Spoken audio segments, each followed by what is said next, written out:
So in this video, I'm going to briefly chat about the Apple Watch, and I'm noticing there that it might not look too good. Hold on a second. I might be able to get... Okay, so I've got the light on it there. It might not be too good. Let me try this position. There you go. So the dial that I've got... actually, let me go this way. I do apologise because I can't always see what I'm filming, so I have to hope that I'm capturing it, and I think I've got it there. So I don't have a hand-free, and so I suppose I should try and get a hand-free. Hold on a moment whilst I try and set up this tripod. Hold on. Now let's try this, hopefully.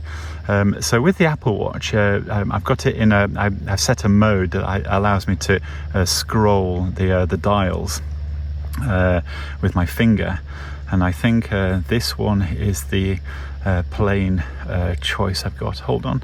There is one with complications, and then I've got the rings. My finger's dry because I'm outside, and so this is a nice this is a nicer dial, and that's a very nice one. In fact, I'll stop on this one. So let's briefly talk about the Apple Watch. Now, what I may do is I'm going to take it off, but what's going to happen is the minute I take it off, it's going to require its password because it's unlocked by the iPhone. So as I'm showing this, I think it's going to pop up with the code. Yeah, there you go. But at least you can see what I'm trying to do is show you the shape of the there we go. So as long as it keeps on toggling between the passcode. And the other way to unlock the watch is to actually put it on and then unlock your iPhone, and that will send a signal to it so that it unlocks. But once again, I want to capture the case, and let me kind of take it off camera for a moment whilst I polish it, because of the polished surfaces, the oils from your skin do seem to end up on the watch so easily. It does smudge very easily. But once again, let me show you the integrated backplate with the case, and I think it's actually a monocoque case, and I don't know if you can see on camera, but there's a spacer that's probably an insulator between the backplate and the case, because apparently the antenna is there. So what they might have done is made the backplate part of the antenna, or the antenna. I'm not sure. And I suppose I should know this, but the case feels like a monocoque case, so that everything is loaded through the top. But then the bottom part might come. I don't know. Anyway, the technology, the look and feel of the thing, it is very premium. I suppose it's like an oblong pebble. The actual crystal is sapphire, and I mean, on camera here, the bit that I can see, it does look, it does look at least glass, but that's actually a sapphire crystal. And the crown is very, very nice. It does feel, very tight tolerances, and you can push it in and turn it.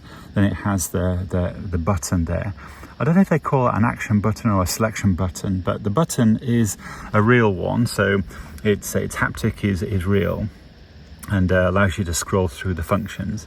But the object itself, it is very nice, and of course this Series 10 has the same strap attaching system as all the others. So if you have old straps, that they will work with, I mean, as I understand it, all the Apple Watches today. But so this is the look and feel of the Apple Watch.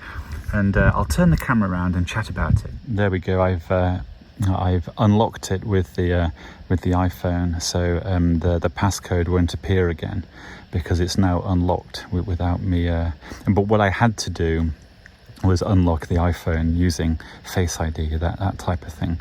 But let me spin around because what I was going to do is chat about the iPhone and mechanical watches, because I suppose it's a bit of a thing. And I think in my first video, if I come here, I've got the in my first video about the Series 10, I apologize for having a smartwatch when I suppose I'm predominantly, actually no, because I have mechanical watches on the channel, but I also have, well, I have a lot of G-Shocks, a lot of, so a digital watch, I suppose, many people will consider it to be a cross between they're probably going to put it in the camp of smartwatches, because essentially it's a quartz watch. It's battery operated, but the G-Shocks do feel very different than the Apple Watch. I really see three components. I see three types of watch. I see a mechanical watch, a digital watch, i.e. G-Shock, and I see a smartwatch. Those three devices do feel very different because wearing the Apple Watch and using it, I do feel that it's part of my iPhone and part of my technology environment, because this watch also opens my laptop and my computer, and I can actually manage a load of technical things around the place, from the watch. Now, so that's making it feel very it's making it feel like an iPhone on your wrist, which technically I suppose it is. Is it an adornment? Is it a piece of jewelry? Well, for me, it is a functional piece of jewelry, and I suppose the aesthetics of it, for me, do sort of put it into the jewelry category.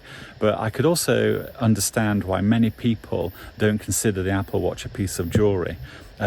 Some people will consider the Apple Watch as merely an extension of your electronic hardware, your smartphone around your wrist, and I can understand that point.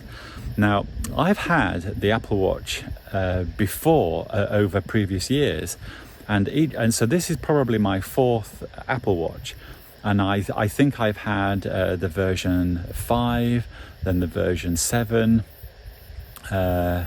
maybe the version 3, 5, 7, and this is the 10.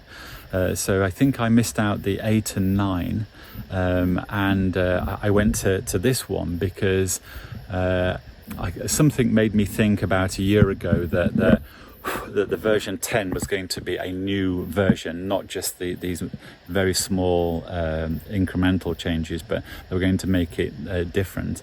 And they have done, although the form factor is pretty much identical to all the other smartwatches that have come before it. And in one respect, that's a good thing, because it does add longevity to the watch, because you don't feel that pressure to upgrade every single year, because you do know that. And I suppose this is a little bit like Rolex. The thing with Rolex that adds to its intrigue, in my opinion, is that when they release a new model, you know that the changes on it are going to be so incremental, you probably wouldn't notice offhand. You would have to be told of the change, or you would have to look at it like there might be a subtle change in the material used, or a subtle change in the dimensions.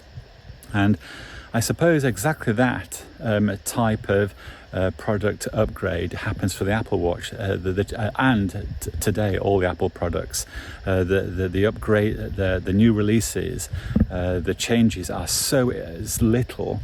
It means that having the old one, you feel the less need to upgrade. Well, there's less pressure there, because whenever there is a new one, there tends to be some functionality that you do want. And that is like Rolex, because I have said to myself a number of times, I'm so interested to know what the new Submariner has on it, a sapphire bezel, or something that they've changed about the way that they shape the case, or perhaps the lug width has changed, although I do like the older lug widths. So the same does happen with the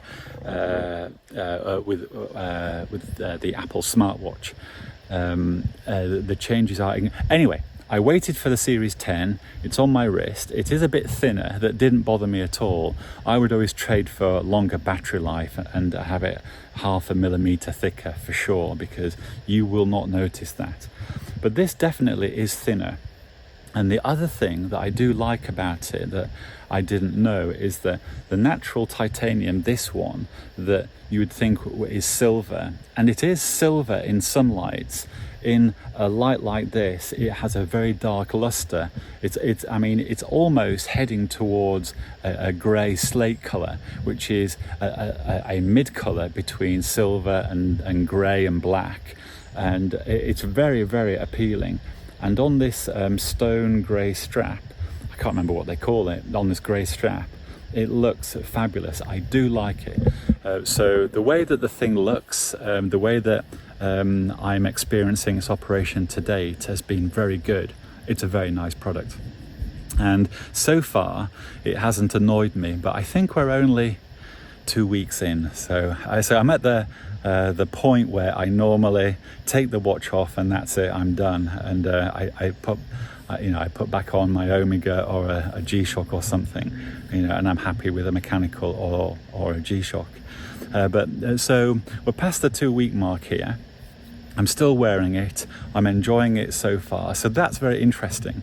And I do want to do a video again in a month's time or 2 months' time, to really capture my feeling about it, and to also document, how much I am really using it and what I think about it when the novelty's worn off. So I shall do that. Anyway, at this point, I will say ciao, because I feel like I'm being bitten.